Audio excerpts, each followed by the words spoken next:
Bom dia, meus irmãos e minhas irmãs, em nome do Senhor Jesus, o Senhor da glória. Então, oremos, irmãos. Bondoso Pai celeste, Deus altíssimo, Deus e Pai de nosso Senhor Jesus Cristo. Tu és bom e fazes o bem, tu és bendito, eternamente bendito. Ensina-nos a fazermos a tua vontade. Ensina-nos a vivermos para o louvor da tua glória. Ensina-nos a vivermos de modo que o Senhor Jesus seja engrandecido em nosso ser. Perdoa os nossos pecados e nós pedimos que o Senhor nos dê entendimento, que a tua palavra chegue a nós como ela é palavra de Deus e que o Senhor nos santifique na verdade. A tua palavra é a verdade. Nós oramos em nome de nosso Senhor e Salvador Jesus Cristo. Amém. Irmãos meus, Apocalipse capítulo 20, no versículo 1, assim está escrito. Então vi descer do céu um anjo, tinha na mão a chave do abismo e uma grande corrente. Ele segurou o dragão, a antiga serpente, que é o diabo, Satanás, e o prendeu por 1000 anos. Lançou-o no abismo, fechou-o e pôs selo sobre ele, para que não mais enganasse as nações, até se completarem os 1000 anos. Depois disto, é necessário que ele seja solto pouco tempo. Vi também tronos, e nestes sentaram-se aqueles aos quais foi dada a autoridade de julgar. Vi ainda as almas dos decapitados por causa do testemunho de Jesus, bem como por causa da palavra de Deus, tantos quantos não adoraram a besta, nem tampouco a sua imagem, e não receberam a marca na fronte e na mão, e viveram e reinaram com Cristo durante 1000 anos. Os restantes dos mortos não reviveram até que se completassem os 1000 anos. Esta é a primeira ressurreição. Bem-aventurado e santo é aquele que tem parte na primeira ressurreição. Sobre esses, a segunda morte não tem autoridade. Pelo contrário, serão sacerdotes de Deus e de Cristo e reinarão com ele os 1000 anos.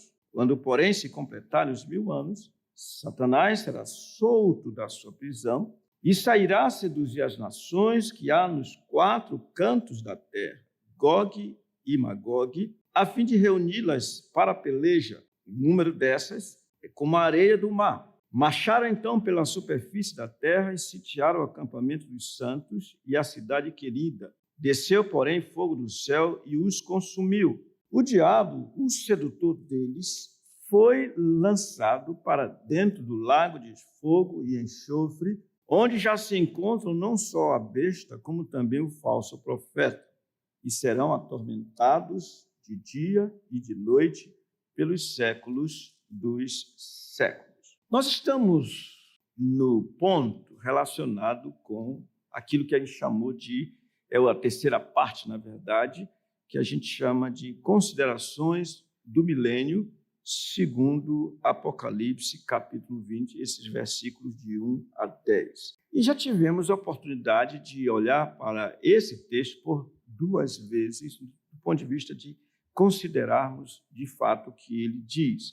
E já vimos que ele trata de uma forma muito enfática daquilo que é chamado de milênio, os 1000 anos.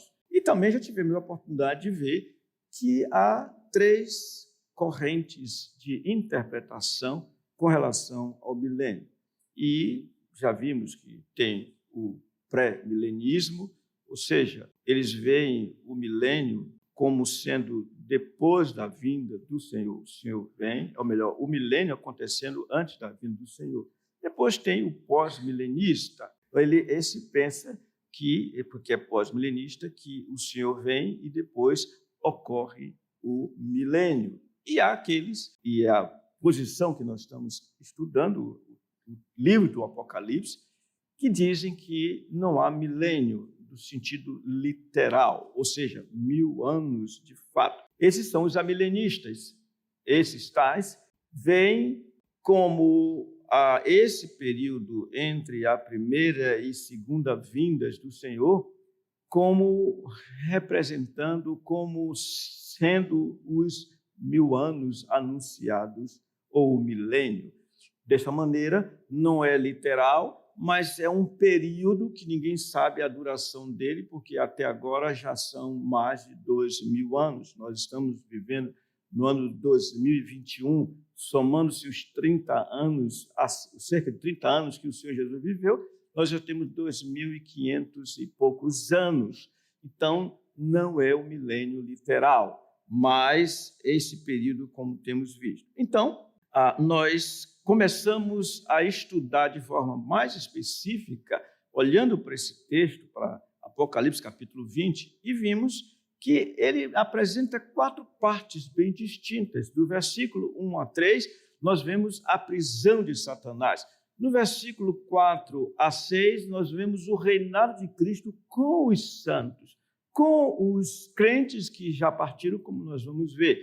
Dos versículos 7 até o versículo 10, nós encontramos a derrota final de Satanás, e a partir do versículo 11 até o versículo 15, nós temos, diante de nós, temos o que podemos dizer que é o final, ou seja, do versículo 11 ao 15, o juízo, o último juízo. Então, olhamos para esse versículo primeiro, ou versículo de 1 a 3, e chamamos a atenção para um aspecto importante, é que eles não podem, não fica bem nós usarmos esses símbolos de forma literal, mas olharmos para a linguagem, melhor dizendo, como sendo simbólica.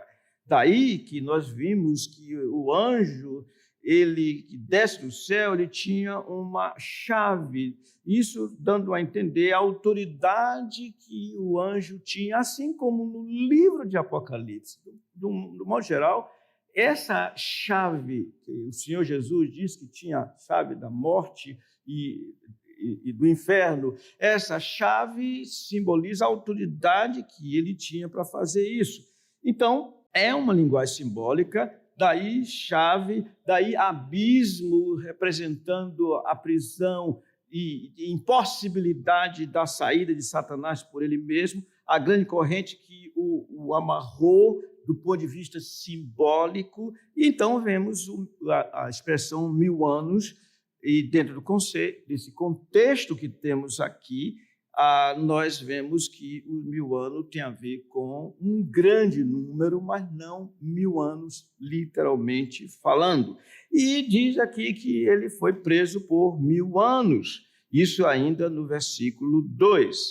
Diz que o diabo, a serpente, a antiga serpente, foi presa por 1000 anos. Então, nós, sumariando, em certo sentido, o que vimos no domingo passado, eu cito o que um teólogo, eu não consegui identificar esse teólogo, porque, na verdade, foi uma falha minha, e eu não posso dizer, foi fulano de tal que disse, porque esse estudo é a segunda vez que eu dou nesses 31 anos de lida com vocês. Alguns já até morreram, porque não tiveram oportunidade de agora estar presente.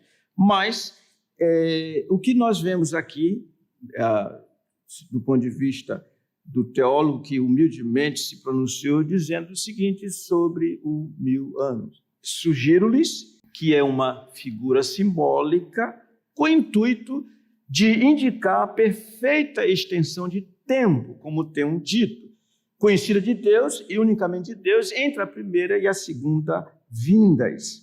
Não são 1000 anos literais, mas a totalidade do período enquanto Cristo está reinando, até que seus inimigos sejam feitos estrado de seus pés e ele regresse para o juízo final. Por fim, ou melhor, por certo que no fim desse período deverá haver um breve tempo de perseguição, a qual será muitíssimo severa, e isso de conformidade com o que o Senhor já tinha dito no Evangelho segundo Mateus, capítulo 24, versículo 21, que haveria grande tribulação. Lucas 21 fala dessa severa tribulação, e como nós vimos recentemente, 2 Tessalonicenses capítulo 2, também nos diz que haverá tempos de muito sofrimento. Quando todos os inimigos do Senhor forem feitos estrados dos seus pés, então ele virá, e Satanás e todos os demais inimigos serão presos. Então, irmãos, dando ainda uma aprofundada nesse texto, no que diz respeito à questão circunscrita nos versos 1 a 3, que ele foi preso, é interessante o que podemos ler acerca do que disse Dr. Hennigs. Ele diz o seguinte: aqui em Apocalipse, capítulo 20, versículos 1 e 3, o amarrar a Satanás e o fato de ele ser atirado no abismo para ficar ali por 1000 anos, indica que através da atual era evangélica, a influência do diabo sobre a terra é restringida. Já temos falado sobre isso. Ou seja, ele, Satanás, é inabilitado, é o oposto de habilitado, é inabilitado para impedir a expansão da igreja entre as nações por meio de um programa missionário ativo e muito ativo. Vocês estão entendendo, né? Ele está impossibilitado de impedir esse avanço. O particularismo da antiga dispensação, por que particularismo? Porque a antiga dispensação, ela estava centrada na bênção do Senhor sobre os israelitas como nação. As demais nações estavam nas densas trevas, a ponto de quando o Senhor Jesus veio, a linguagem profética é expressa em cumprimento ao que disse Isaías: o povo que jazia em trevas viu grande luz. E aqueles que estavam na região das sombras da morte, aqueles resplandeceu-lhes a luz, mostrando que agora as tendas, os laços das tendas haviam se estendido ou começado a se estender. Em outras palavras, as nações, elas estavam sendo conquistadas. Nesse sentido, a igreja conquista as nações e as nações não podem conquistar a igreja. E eu volto a dizer, o particularismo da antiga dispensação, porque somente Israel conhecia o Deus vivo, deu lugar ao universalismo da nova dispensação. Vocês entenderam isso? Entenderam mesmo? Isso é lindo. O que é particularismo? Algo que é reservado. Ou seja, na antiga dispensação, você só tinha Israel no centro das atenções. Israel, meu povo, mas depois, com a vida do Senhor Jesus, com a sua morte e ressurreição, avança-se com o programa missionário em atendimento ao que o Senhor disse: toda autoridade me foi dada no céu e na terra, ide, portanto, fazer discípulos de todas as nações. Olha o que ele disse: de todas as nações. Com isso, nós entendemos que Satanás ficou amarrado mesmo. Vocês lembram que domingo passado eu falei que o Senhor Jesus, respondendo àqueles que diziam que ele expulsava demônios pelo dedo de Beelzebu, ele lhe respondeu que se Satanás investe contra Satanás, a casa está dividida. Então ele diz assim: quando o mais valente invade a casa do valente, amarra-o, a linguagem mesma de Apocalipse 20, e lhe despoja, e é o que está acontecendo aqui. Ele, evidentemente, é o mais valente. Desse modo, irmãos, a profecia encontrada no Salmo 72 está sendo cumprida ante os nossos olhos. Vamos dar uma olhada rapidinho no Salmo 72? Esse assunto é muito palpitante. Vocês acham? Vocês concordam comigo? Salmo 72. O rei justo e o seu reinado é o tema que diz aqui o tradutor. Salmo de Salomão, olha só. Concede ao rei, ó Deus, os teus juízos e a tua justiça ao filho do rei. Julgue ele com justiça o teu povo e os teus aflitos com equidade. Os montes trarão paz ao povo, também as colinas atrarão com justiça. Julgue ele os aflitos do povo, salve os filhos dos necessitados e esmague ao opressor. Ele permanecerá. E aqui é uma linguagem interessante, olha. Enquanto existir o sol, enquanto durar a lua, através de quem, irmãos? Seus dias não têm fim. Seja ele como chuva que desce sobre a campina ceifada, como aguaceiros que regam a terra. Floresça em seus dias o justo e haja abundância de paz. Depois vocês dão uma lida nesse salmo e vocês vão ver que, de fato, esse salmo, ele nos lembra o período em que Satanás está amarrado, portanto, está restringido, está impedido de agir de modo a não permitir o avanço da igreja. E Paulo, falando de uma maneira diferenciada, ainda que o sentido seja o mesmo, ele disse a Timóteo: a palavra de Deus não está algemada, estando ele o quê? Preso. Ele disse: tudo faço para que os eleitos de Deus sejam alcançados.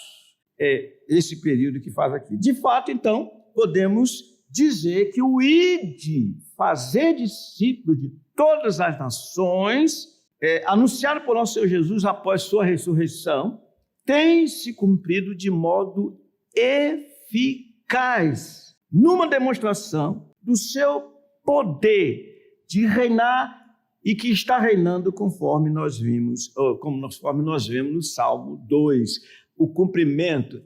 Pede-me e eu te darei as nações por tua herança.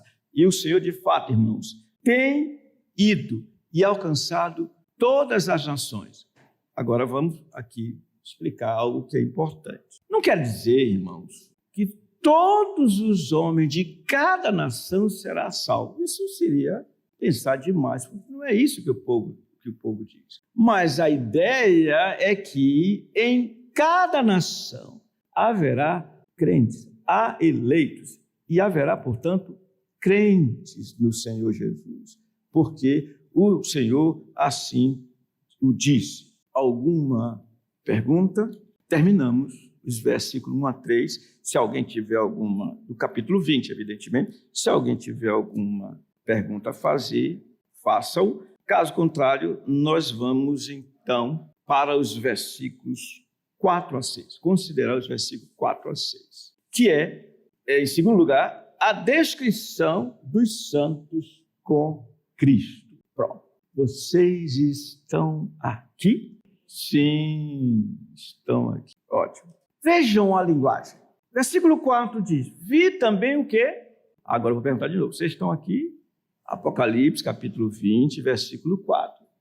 Vi também tronos, e nestes sentaram-se aqueles aos quais foi dada a autoridade de julgar.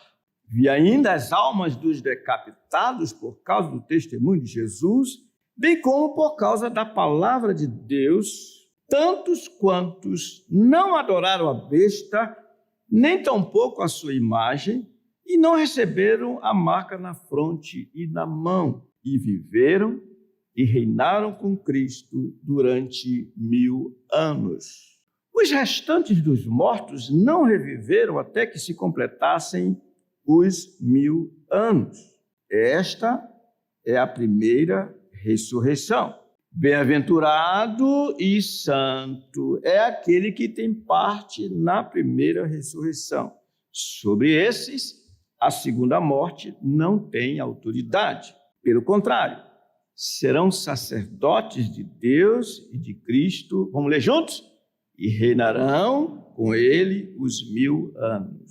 Se nos versículos de 1 a 3, nós vimos a prisão de Satanás, especialmente a prisão de Satanás, nesses versículos 4 a 6, nós temos a descrição dos santos com Cristo. Logo, nós estamos diante de uma apresentação dada a João do reinado de Cristo com os que partiram, os que estão com eles. Quem são eles? Os decapitados e outros que partiram de outra maneira.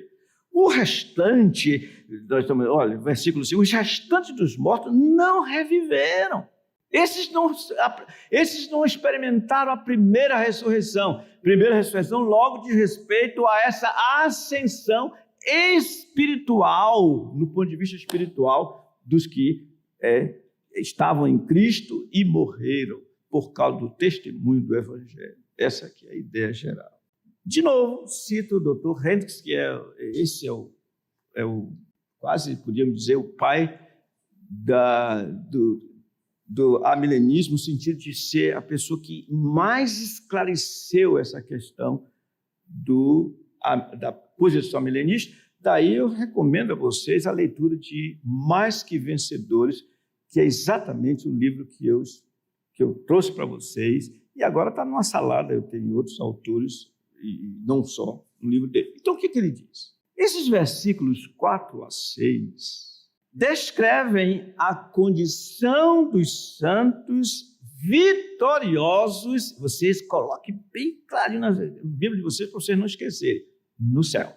É isso aqui. Aqui nós temos, nesses 3 versículos, 4, 5, 6, a descrição que João nos traz dos santos vitoriosos no céu. Não é na terra, no céu. Prosseguindo, ele diz, naturalmente que estes 2 aspectos do milênio, ou seja, dos versículos 1 a 3, o terreno, e esse celestial, versículo 4 a 6, nós encontramos, além da prisão de Satanás e o reino dos santos, esses 2 aspectos estão intimamente relacionados. A questão do terreno, onde está o aspecto terreno, quais versículos? Quais?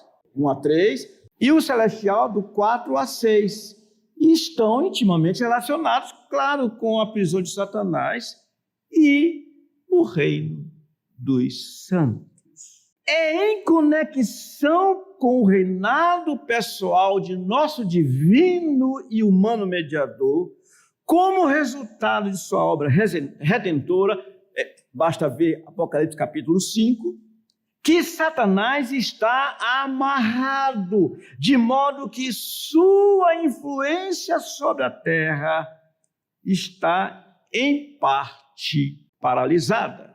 E é em conexão com este mesmo domínio pessoal de Jesus ou seja, no céu e do céu, que as almas dos santos mortos estão acima, reinando. É muito interessante, irmãos, essa visão, porque ela se encaixa, eu não vou dizer assim perfeitamente, porque senão eu estaria sendo contraditório, porque eu já falei que em matéria de escatologia, ou seja, do estudo das últimas coisas, nós não podemos ser dogmáticos. Mas o que diz Apocalipse capítulo 3, versículos 21 e 22? Se eu fosse vocês, eu já tinha corrido para lá para ver esse texto tão lindo. Observe o que diz o Senhor Jesus à igreja. Qual é a igreja? De Laodiceia, né? Olha o que ele diz. Ao vencedor, dar-lhe-ei, vamos ler juntos? Sentar-se comigo no meu trono, assim como também eu venci e me sentei com meu Pai no seu trono. Quem tem ouvidos, ouça o que o Espírito diz às igrejas. Sendo assim, concordamos com o que disse o teólogo sobre a interpretação desses versículos 1 e 3, voltando à questão da prisão de Satanás. Leon Morris, eu fiquei com vergonha, eu li para você, olha. Às vezes eu penso assim que ninguém sabe inglês, né? Aí eu jogo assim alguma coisa, olha, como é que se pronuncia? Morris? Cadê ele? Onde é que ele está? Ele fica ligado. Eu gosto. Azaf, só falta aquela farofa, né? Mas você fica ligado mesmo, né? Legal. E agora eu acho que o inglês dele é britânico. O dele é britânico e o seu é americano. Por isso que eu fico com vergonha, mas tudo bem, tá? Eu não vou nem dizer de novo. Esse moço nota que está levando o leitor para trás das cenas e aí revela o que tem acontecido aos mártires que têm tido uma morte física. Estão vivos com ele enquanto Satanás está preso. Vocês entenderam? É muito interessante. A gente quase diz assim, não pode ser outra coisa, está tudo certo. Alguma pergunta? Sim, senhor. A pergunta do irmão se refere, o senhor falou que os crentes serão vitoriosos no céu, né? Mas em Mateus, ele lembra da bem-aventurança, diz que os crentes herdarão a terra. Então, ele gostaria de entender essa questão. Vocês entenderam a pergunta? Eu gosto de enfatizar, quando eu estou especialmente falando com alunos, que é da máxima importância você entender a pergunta. Tem gente que não tira boas notas porque não entende a pergunta. Então vai fugir, vai dizer qualquer coisa. Uma dica, viu, Vinícius? Quando tiver a prova diante de você, não se apresse. Entenda cada questão. Uma vez entendido isso, você responde. Será que eu entendi o que o irmão quer dizer? Ele está procurando ver se há compatibilidade entre o que o Senhor Jesus disse, bem-aventurados os mansos, porque herdarão a terra. E agora ele se depara com o que nós estamos dizendo, que aqui nos versos 4 a 6, nós estamos vendo os crentes no céu. Bem, vamos por partes. Primeiro, vamos entender o que diz Mateus 5, 4. Bem-aventurados os mansos, porque herdarão a terra, que é uma citação de Davi do Salmo 37. E o que o Senhor está dizendo? Ele está falando que os que não são presos às coisas desse mundo, os que não vão para tribunais buscando a ferro e fogo a alcançar os bens dessa terra, os que usam as coisas desse mundo para que tenha a sua vida boa no sentido de legitimidade e não vivem para isso, eles obtêm essas coisas porque elas são necessárias, são importantes. Esses herdarão a terra. Que terra? Novos céus e nova terra. Ora, agora voltando para Apocalipse capítulo 20, o que nós encontramos é o que diz, as almas, não é o corpo, dos decapitados. Alguém pode dizer, mas alma às vezes em Gênesis termina a pessoa inteira. Sim, só que quando você olha o contexto desses versículos 4 a 6, vocês veem bem que no contexto não cabe falar de corpo aqui. Então, agora, no céu, com Cristo, estão aquele homem que disse, Jesus, lembra-te de mim quando vier no teu reino, lembra? E ele disse, em verdade te digo que hoje mesmo estarás comigo no paraíso. Então, nesse lugar onde Cristo está, no céu, estão todos os santos que morreram, lógico, em Cristo. Claro, se são santos, porque morreram em Cristo. E eles, juntamente com Cristo, estão reinando. Lembra-se que nós lemos há pouco, Apocalipse capítulo 3, versículo 21. Ao vencedor darei que se assente, falei que se assente no meu trono, assim como eu venci, me sentei no trono de meu Pai. Então, os crentes estão reinando, desde que eles chegam lá, eles estão reinando com Cristo, para que todos os inimigos sejam postos debaixo dos pés do Senhor, até que isso aconteça. Então, tem essas duas conotações. Satisfeito? Ele disse alguma coisa, vocês ouviram? Como? Está satisfeito. Diga que ele está satisfeito. Ele está satisfeito. Pronto.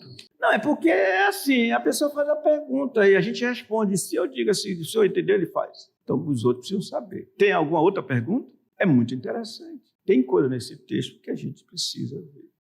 Observem que o capítulo 4, versículos 4, termina dizendo: e viveram e reinaram com Cristo durante 1000 anos. E o versículo 5 diz: os restantes dos mortos não reviveram até que se completassem os 1000 anos. Esses restantes dos mortos são os não crentes. Você pergunta, são os não crentes. Esses não viveram os 1000 anos. Podemos passar adiante? Podemos, Asaf? Podemos. Então vejamos a derrota e o perecimento de Satanás. Versículo 7. Quando, porém, se completarem os 1000 anos, Satanás será solto da sua prisão. Eu me lembrei de uma coisa aqui que é interessante dizer. Retorne, por favor, para o ponto 2 mesmo, deixar a descrição dos santos com Cristo. Que eu esperava que alguém dissesse alguma coisa. O que é?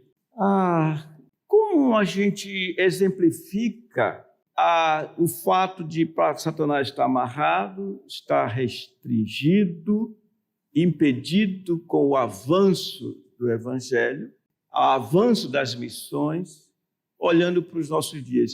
Se nós observarmos nossos dias, irmãos, o reino do Senhor está sendo estendido. A despeito de olharmos hoje, por exemplo, para a Europa e vermos que há um declínio da religião, mas o Senhor sempre preservou e preservará aqueles remanescentes que não dobraram os joelhos a Baal. Sempre. E sempre vai haver avanço do Evangelho. E tem havido avanço do Evangelho. Sim, qual é a pergunta? Chegaram 3, uma atrás da outra. É? Tem quantas, hein? 3 perguntas. 3 perguntas. Não estão relacionadas não, né? Tudo não. Bem. Como diz no versículo 5, onde estão as almas desses que não reviveram até que se completem os 1000 anos? Essa é mais fácil de dizer. Vocês lembram, ouviram a pergunta? Onde estão as almas desses que não reviveram os 1000 anos? Vocês lembram daquela... Alguns olham como parábola, outros veem como uma história do rico e Lázaro. Morreu o rico e foi levado para onde? Para o inferno. E faz-se a descrição dele no inferno, estando no inferno em tormento, vendo a Lázaro no seio de Abraão, paraíso, é o que dá a entender. Ele diz: pai Abraão, como é isso? Não sei. Manda que Lázaro molhe a ponta do dedo para que me refresque a língua, porque estou nesse lugar de tormentos. E então Abraão responde: filho, está posto um abismo entre nós e vós, de maneira que os que quiserem passar daqui para aí não podem nem daí passar para cá. Esse é o aspecto, é o lugar onde estão todos os que morrem sem Cristo, perdidos para sempre. É interessante que em Apocalipse capítulo 20 vai se dizer que a morte e o inferno serão lançados para dentro do lago que arde com fogo e enxofre. A linguagem mostra, então, que o inferno, se alguém quiser, é o lugar intermediário. Agora, não é como os católicos querem dizer, falando de purgatório. Não. Morreu sem Cristo, chapéu. Porque aos homens está ordenado morrer uma só vez. E depois disto vem o quê? O juízo. Porque o Senhor Jesus só virá para salvar o seu povo, mas nunca mais tratar de salvar dos seus pecados aqueles que não creram nele nesse intervalo entre a primeira e a segunda vindas. Tudo bem? Segunda pergunta. Considerando os versículos 1 a 3, a vitória terrena dos crentes e Cristo devido à limitação feita a Satanás, e considerando o reinado celeste de Cristo... Só um instante, o senhor está com vontade de almoçar mais cedo hoje? É o seguinte, desacelere um pouquinho só, por favor. Ok. Considerando o reinado celeste de Cristo com os crentes, no versículos de 4 a 6, a igreja hoje, como um todo, incluindo a IPCN, não é muito tímida nos seus intentos evangelísticos? A grande questão aí é o que a gente entende por evangelismo. Segundo, a gente tem uma visão muito limitada das igrejas, do povo. Essa semana eu tive o privilégio de sentar-me à mesa num determinado lugar com um pastor da maior igreja de Manaus. E nós, dentre outras coisas, conversamos sobre exatamente evangelização. É impressionante o respeito que ele tem para conosco, uma igreja desse tamanho, e o respeito que eu tenho para com ele, com uma igreja de mais de 11 mil membros. E onde está o respeito? É que ele entende que o Senhor Deus age, usa multiforme, na sua multiforme sabedoria, de maneira diversa de agir. Eu fico impressionado de ver como os membros da Igreja Presbiteriana Novas penetram nessa sociedade aqui. Eu fico impressionado. Não estou dizendo com isso que nós estamos muito envolvidos, não deveríamos melhorar mais ainda na nossa ação evangelística. Não digo isso. Mas o julgamento nosso geralmente é muito superficial. A gente não sabe das coisas. Olha aí, você que fez a pergunta, você sabia que eu estava conversando com um dos maiores evangelistas aqui do Amazonas? Ah, não sabia.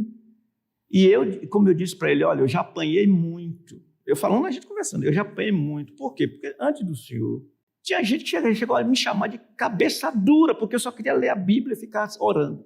Ainda bem, né? Ler a Bíblia e ficar orando é uma coisa boa.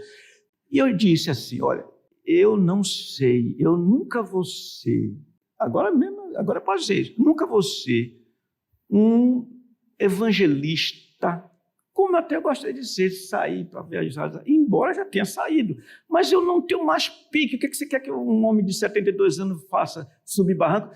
Se uma senhora de uns 50 anos subir nessa escadinha aí, chegou, subiu a escadinha, eu até disse para ela assim, olha irmã, eu subo isso aqui todo dia, 2, 3 vezes por dia. Até que ela baixou a bola um pouquinho, né? Ela está rindo, né?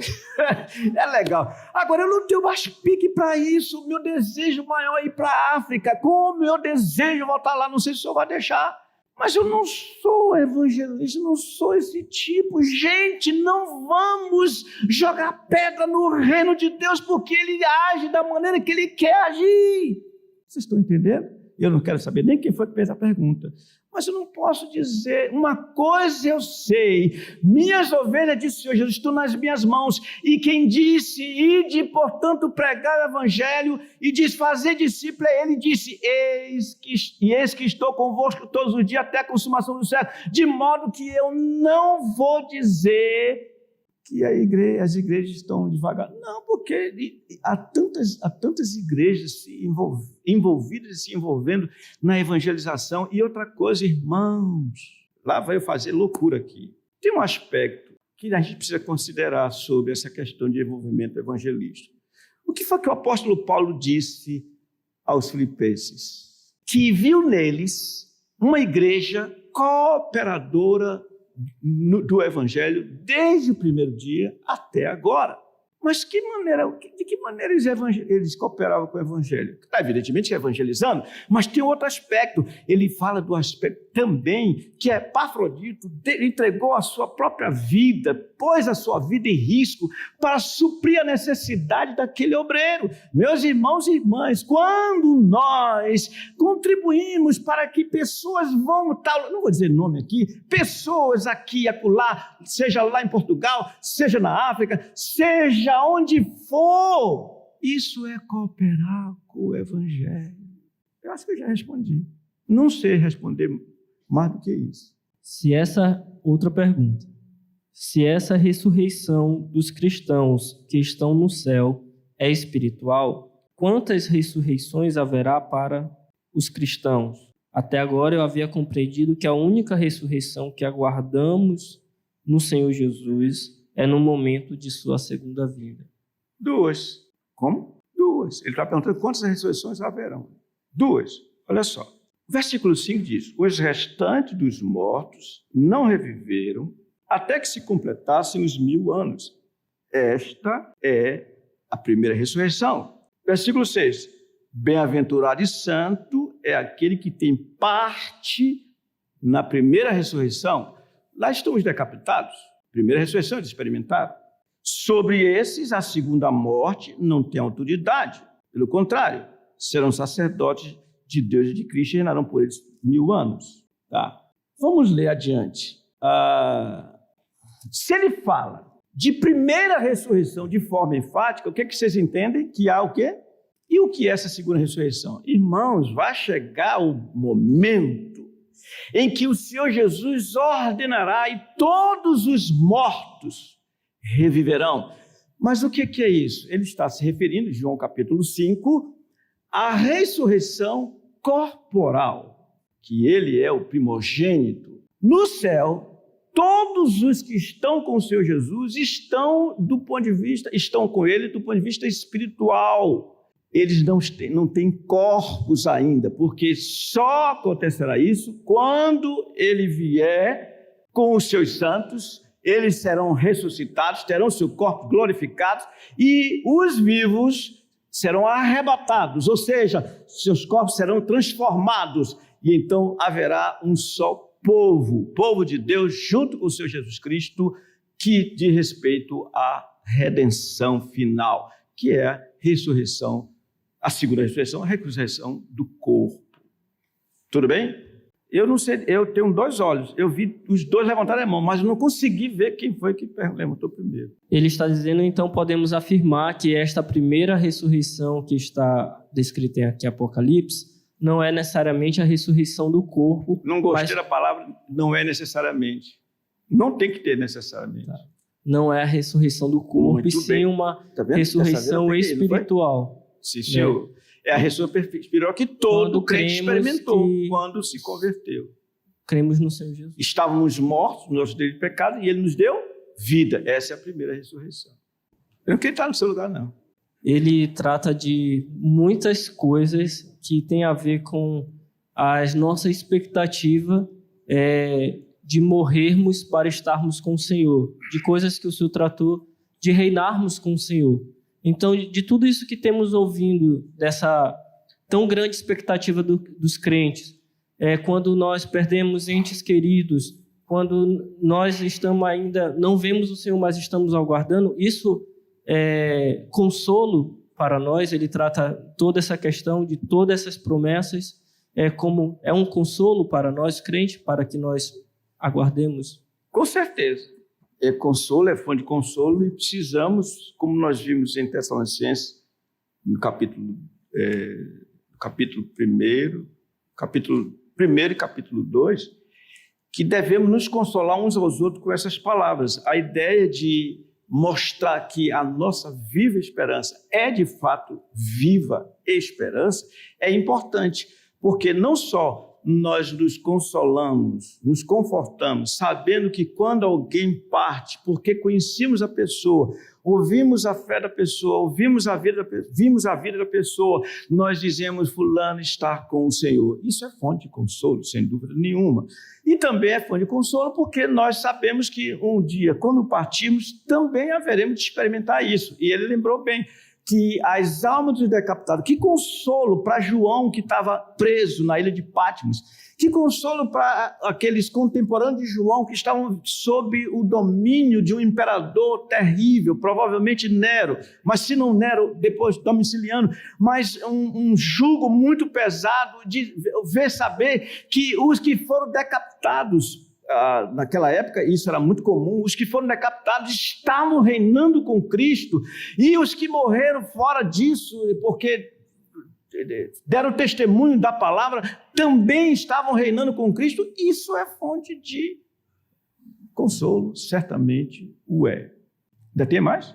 Quando o Senhor, em Apocalipse capítulo 20, no versículo, a partir do versículo 3, o Senhor, a partir do versículo 4, o Senhor trata a primeira ressurreição como esse ato de quando nós cremos no Senhor Jesus, então vivemos, e depois ele trata da segunda ressurreição. Qual outros textos bíblicos, outras bases bíblicas que pode se relacionar com essa afirmação de que essa primeira ressurreição é realmente essa confissão, crer em Cristo Jesus como primeira ressurreição? Então, vamos lá. Vocês ouviram a pergunta, né? Alguém quer mais base bíblica para dizer que a primeira ressurreição é a primeira ressurreição de respeito à ressurreição espiritual. Eu acabei de citar quando Paulo disse assim: nós estávamos mortos nos nossos delitos e pecados e ele nos deu vida. E, no sentido, estamos reinando. Lá em capítulo 2 de Efésios, ele fala que nós estamos em Cristo, nas regiões celestiais. É uma outra situação, mas o capítulo 2 de Efésios mostra claramente que houve uma ressurreição. Como assim? Ora, não crentes não têm vida. Não crentes têm boca, mas não profere louvor verdadeiro, sincero, e louvor que de fato tem aceitação a Deus. Eles não ouvem, eles não têm entendimento, eles estão mortos, obscurecidos de entendimento. Quando o Senhor lhes sopra, como fez com Lídia, que ouvindo as coisas que Paulo dizia, o Senhor deu a ela condição para que ela cresce, que entendesse e cresce, isso é a primeira ressurreição.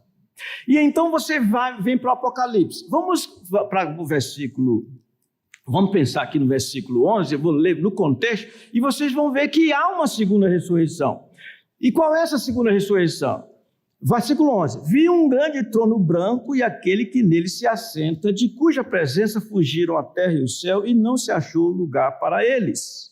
Vi também os mortos, os grandes e os pequenos, postos em pé diante do trono. Então se abriram livros, ainda outro livro, o livro da vida foi aberto, e os mortos foram julgados segundo as suas obras, conforme o que se achava escrito nos livros. Deu mal os mortos que nele estavam. A morte e o além entregaram os mortos que neles havia, e foram julgados um por um, segundo as suas obras. Então a morte e o inferno foram lançados para dentro do lago de fogo.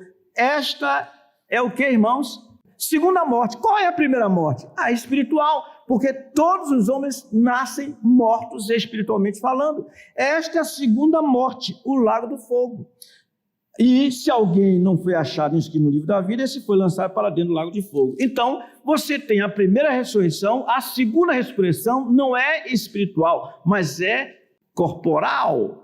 É semelhante ao que aconteceu com o Senhor Jesus, que ele é o primogênito dentre os mortos. Ele é a primícia dos que dormem. Ninguém ressuscitou, nem Abraão. Aí você pergunta, e o que aconteceu com... Quem foi arrebatado? Enoque. O que aconteceu com Enoque? Uma coisa eu sei, Enoque não está no corpo dele. Apesar disso, porque não há ninguém que tenha experimentado a ressurreição corporal. O Senhor Jesus é o único que teve o seu corpo glorificado. Nenhum outro. Até Enoque, eu falei? Até Enoque está aguardando o momento em que o Senhor ordenará e ressuscitará todos os demais. O irmão está tratando que os crentes, né, eles ressuscitaram uma vez e então, vou falar logo o final da pergunta, que é assim, porque ele tratou bastante coisa, mas os crentes ressuscitarão uma vez, né? Sendo que os não crentes que estavam mortos ressuscitarão e não mais e serão condenados, que será a segunda morte. Então, os crentes que ressuscitaram uma única vez, quando creram, eles ressuscitarão apenas uma vez? Vamos crescer. Você encontra na Bíblia, no Novo Testamento, alguém que morreu e ressuscitou. Por exemplo, Lázaro. Essa ressurreição faz com que a pessoa morra depois. Aconteceu isso com Lázaro. Então não é esse tipo de coisa. Aqui ele está falando da primeira ressurreição. Qual é a primeira ressurreição? É aquela que nós experimentamos quando nós cremos. Todos os crentes experimentaram a primeira ressurreição. Se isso não for verdade, estamos perdidos. Mas o texto diz que eles experimentaram. Ele diz aqui, bem-aventurado, versículo 6, e santo é aquele que tem parte na primeira ressurreição. Sobre esses, a segunda morte não tem autoridade. Pelo contrário, serão sacerdotes de Deus e de Cristo e reinarão com ele 1000 anos. Então, ele está falando dos decapitados, daqueles que morreram não necessariamente decapitados, mas já estão nos céus. Esses experimentaram a primeira ressurreição. Mas os crentes, todos os crentes experimentaram a primeira ressurreição. Agora, vamos à segunda ressurreição. Quem vai experimentar a segunda ressurreição? Somente os que experimentaram a primeira ressurreição, a saber, os crentes. E essa segunda ressurreição tem a ver com a redenção do nosso corpo. É isso. Os demais, eles terão redenção do corpo, mas não no sentido positivo. Eles terão corpo para sofrer nesse corpo, preparado para o sofrimento por toda a eternidade. João capítulo 5. E aí nós vamos terminar. Versículo 24. Em verdade vos digo, quem ouve a minha palavra e crê naquele que me enviou, tem a vida eterna. Não entra em juízo, mas passou da morte para a vida. Em verdade vos digo que vem a hora e já chegou, em que os mortos ouvirão a voz do Filho de Deus, e os que a ouvirem viverão. Isso aí já está falando de nós. Porque assim como o Pai tem vida em si mesmo, também concedeu ao Filho ter vida em si mesmo, e lhe deu autoridade para julgar, porque é o Filho do homem. Não vos maravilheis disto, porque vem a hora em que todos os que se acham nos túmulos ouvirão a sua voz e sairão. Quais são esses todos? Tanto crentes como descrentes. Os que tiverem feito bem para a ressurreição está selado, para a ressurreição da vida, que é essa corporal. E os que tiverem praticado o mal para a ressurreição do juízo. Para do juízo, essa é a única ressurreição. Para do juízo, no sentido de terem o seu corpo preparado para o sofrimento eterno. Acabaram, né? As perguntas? Meus irmãos, diante de tudo isso, concluindo, nós temos que dar graças ao Senhor, porque Ele certamente cuida dos seus. Temos que dar graças ao Senhor porque Ele cuida dos seus que estão na terra e cuida dos seus que já estão nos céus. Lá é perfeição absoluta, é louvor perfeito, adoração perfeita. Mas enquanto os seus estiverem aqui, a imperfeição também permanece. Por isso a necessidade de perdão, por isso a necessidade de nós recorrermos a Ele. Daí o apóstolo dizer aos crentes: irmãos, estas coisas vos escrevo para que não pequeis. Todavia, se alguém pecar, temos advogado junto ao Pai, Jesus Cristo o justo. E Ele é a propiciação pelos nossos pecados, e não somente pelos nossos próprios, mas pelos do mundo inteiro. Vejam, irmãos, como o Senhor está agindo, reinando e chamando os seus e condenando aqueles que não creram no Evangelho. Daí, o que nós acabamos de ver foi exatamente o reinado, a descrição dos santos com Cristo, nem saímos de lá, não foi? E o que é o reinado dos santos com Cristo. Esses tronos, mostrando que o Senhor reina com os seus. Que o Senhor nos abençoe, nos ajude e que Ele nos sustente a cada dia, guardando-nos de todo mal e sendo em nós glorificado. Amém.